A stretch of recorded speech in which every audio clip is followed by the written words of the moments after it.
पिंगेस्ट एक बॉलीवुड फिल्म है जो 1957 में रिलीज हुई थी। ये एक रोमानवी कॉमेडी फिल्म है जिसकी हिदायतकारी सबोदे मुखर्जी ने की है और इसे मुखर्जी और सुशोधर मुखर्जी ने प्रोड्यूस किया है।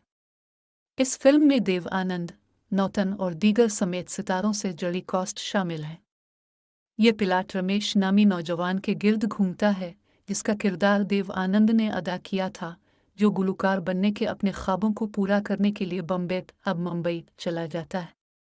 शहर में रहने के ज़्यादा अखराजात की वजह से वो जाकी नामी एक बेवा, जिसका किरदार लैला चिटनेस ने अदा किया था, कि घर में अदायगी करने वाले मेहमान बनने का फ़ैसला किया।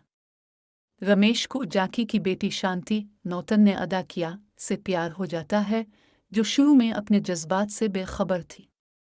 पेचीदगियां इस वक्त पैदा होती हैं जब जाकी का बेटा प्रकाश, जिसका किरदार गजानन जागीरदार ने अदा किया था, इंग्लैंड से वापस आता है और शांति को प्रपोज करता है, जो रमेश के इससे प्यार से बेखबर है।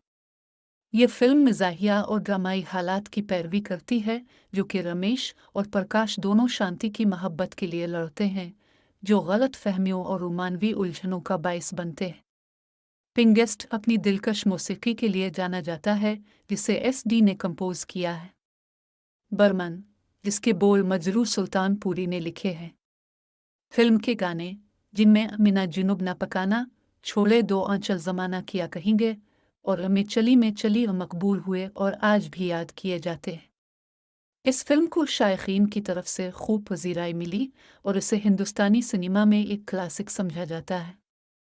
उसने अपने मरकज़ी अदाकारों की सलाहियतों को जाहिर किया और देव आनंद और नौतन दोनों के करियर में ताउन किया।